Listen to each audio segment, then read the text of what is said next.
Hey everybody, and welcome back. Today we're going to be doing something that is a tad different from my normal content. As some of you know, there was a TNS tournament that happened over the last couple of days for Sparking Zero, and I saw it, and I definitely saw a pretty large turnout in viewership for the tourney itself, especially for an arena fighter. It was kind of unheard, some of the numbers that I saw, and I've been keeping up with like stuff like Naruto Storm Connections and stuff like that. Um, and there were some pretty large creators in the scene that played in the tournament, like Diaphone, who we're going to talk a little bit about today. Who, for some of you that don't know, Diaphone is a very large fighting game content creator. Pretty much everybody that there is to know knows Diaphone in that scene. Um, and he's pretty talented and very, very experienced in pretty much all of the titles he plays. He plays stuff like Guilty Gear Strive, plays stuff like Street Fighter. I believe he plays things like Tekken as well. He's pretty much everywhere. Like anything that has a fighting game title on it, he's pretty much played and made a video on. He's very, very good at those games. He's a very, very well known player. And I know some other like content creators like Lotus, he watched it on stream. There's a pretty big turnout, I do believe, for that as well. And like the stream itself, there was actually a pretty large number, especially by fighting game standards or arena fighter standards. Um, but as we move closer to the finals, I did notice that there was a lot of debate during the end of the tourney that started to spark among the watchers of the tourney about how it felt to watch or play. If we take a look here at Diaphone, who was one of the people in the tourney. Um, and as I said, he's a larger content creator. He put out a tweet on the 19th stating that Sparking Zero, with its current meta, is kind of hard to take seriously at the moment, with an over reliance on super counters, vanishes, and chi strats that are, uh, I believe he was about to say, a bit too strong. But there's definitely mad potential if patched, and there's still some sick moments like this pixel comeback by this is the player that won the tournament in the grand finals, I do believe. So if we go ahead and take a look right here, we're gonna go ahead and rewind all the way to the end. So as we can see, there is the Gogeta player, and he hits sparking, and he just starts pelting the Jiren player while he's in sparking. But we're gonna see in a second. The Jiren actually manages to pull it back, and he actually beats Gogeta here.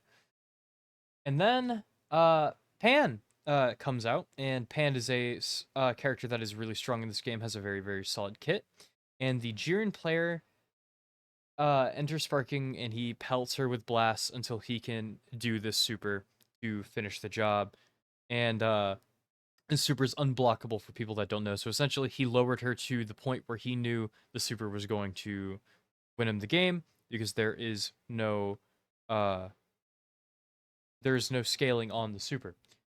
And obviously, as like a spectator, somebody that watched the fight, a lot of people aren't gonna find this super appealing to watch, and a lot of the tournament players that lost to this kind of thing did not have a very great reaction about it. Diaphone was pretty lighthearted about it. He got third here, as he states in here. I got third in this tourney, which I'm super happy about considering it's my first arena fighter. Having the main reason lost being timing and vanishes and super counters worse than my opponent in a delay based netcode is pretty shitty feeling. And now essentially what he means here is right now, as a lot of us know, there are a lot of different counters in Sparking Zero. You got your Vanish counters, you got your Super counters, you got Revenge count. Like there are a lot of them. There's a Perception counter. Like there's a lot of this stuff. There's a counter against Revenge counter. Like there's a lot of counters in this game. Defense tools are definitely not scarce. There are quite a bit of them for sure. And I don't know that like that's something that I've considered, and I've watched some of like the gameplay, and there's a clip of two players just super countering over and over and over and over again. And now that is at a competitive level, and as a lot of you know, this is not a competitive game at its core. This is an arena fighter, and that is pretty important. I actually lean a little bit more towards the fun, non-competitive standpoint for games like this because, in my opinion, they're not really super serious. They're meant to be more lighthearted. And that's what the developers wanted for a game like this. But we scroll down, we have content creators like Lotus saying agreed. Um, we have things like a fun game, but it falls apart competitively. It's not the game, it's the way y'all playing. Y'all can't just play the game. Y'all got to cheese or spam to win. Always looking for cheap victories. I don't know how I feel about this comment. I think if the game found a way to move away from stall strategies, it'd be a lot easier for people to enjoy and take it seriously. The economy of the defensive mechanisms doesn't make a lot of sense, like revenge counter costing 2 stocks while being worse than vanish or super counter. And I can kind of understand that because if you think about it, revenge counters, while they're also kind of risky because you can get a revenge counter countered and you're still out 2 stocks. So you're down 2 stocks and then you get countered. Well, now what? You're probably catching these hands unless you throw out another vanish and you have more resources. But there's a good chance if you're revenge countering, you don't have that. And that's why you're doing this.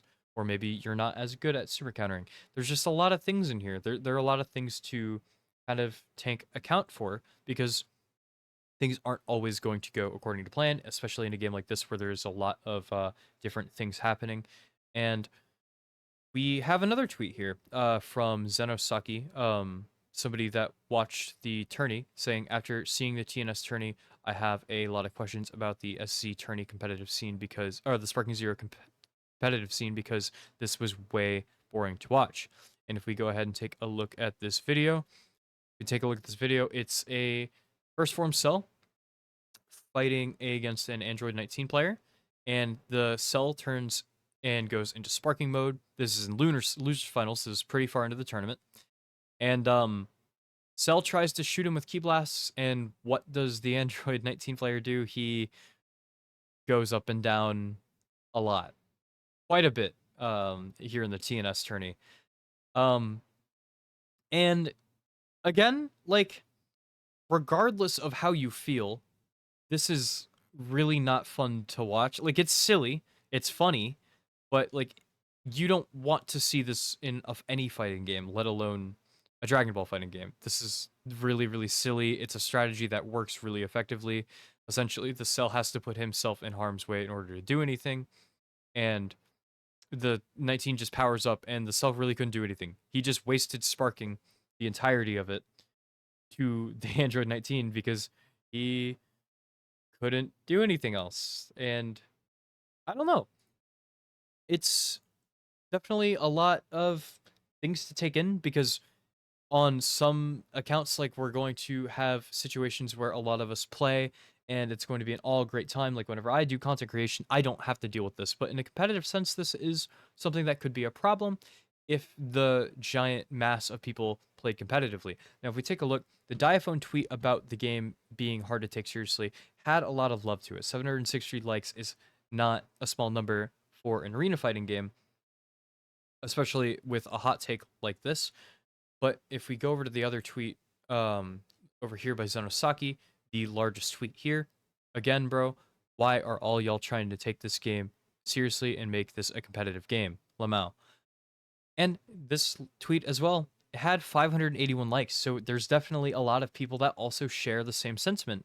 And Diaphone is a larger creator, so he might be a little bit more inclined to get a few more likes, but this is a smaller person saying this, and there's quite a bit of support being shown for this. So there's clearly a lot of people on both sides of the coin saying, hey, you know, while you might think that the game competitively is boring to like watch or play, we don't take it competitively, and this game isn't supposed to be a competitive game, and that is kind of an okay thing to think about. But I think from a different, I kind of want to look at this from a different perspective, though. This could very well, for a little bit, for the next couple of years, be our only Dragon Ball online fighting game that we have, unless Dragon Ball Fighters 2 comes out soon or gets announced soon, which I'm not really thinking is going to happen anytime in the near future, but who knows? We could literally have at the next game event Dragon Ball Fighters 2 trailer and or Dragon Ball Fighters like uh Reloaded or something, some giant form of the game coming back and making a resurgence. We have other people saying I DQ'd. As much as I love this game, it just doesn't really work competitively, not gonna lie. And I kind of agree. This was probably one of the most annoying strategies I've ever fought against. This was a player in the tournament. This was Oni, the cell player, and then this person saying, "I'm sorry you went through this, dog." And it's a scary thing. Like, but I see both sides. It's understandable for both sides of the coin. People that are going to want to make content out of the competitive scene of this game do exist out there. There are going to be other people that are more casual that just kind of hop on here to have fun with their friends. So I'm not entirely sure. I am curious to know what you guys think down below because I don't know. This is a pretty large thing. This tournament just happened, and this was on the 19th. So this was yesterday when this tweet went live, I do believe. Oh no, on the 18th, sorry. And there's a lot of talk about it. I mean, there was like almost 200 comments on this person's post alone, and uh, it's a bit scary because this is a game that I hold dear. This is a game that I want to succeed. This is a game that a lot of people are in love with already. I myself am having so much fun every time I load up the game. I'm having a good time. But let me know what you guys think. I want to know both sides. I'm more leaning towards the casual sense because I absolutely love playing this game, but I can never see myself taking it super seriously in a competitive way. But I want to know what you think. Do I think that the way that the competitive tournament turned out looked fun? Absolutely not. But do I think that that's a small percent of people compared to the overarching mass of people that are playing the game right now? Yeah, yeah. But there are more people playing the game casually to just to have fun than there are people playing this game competitively in that regard. But let me know what you guys think. I'm very curious. I want to see a dialogue here. It's super duper important that I think a lot of people kind of get their thoughts on paper. Without further ado, if you guys were watching at night, get your full 8 hours. If you're watching in the morning, make sure you have a wonderful rest of your day. If you're watching in the afternoon, eat your lunch. It's super important. Bye, guys. Thanks so much. See you later.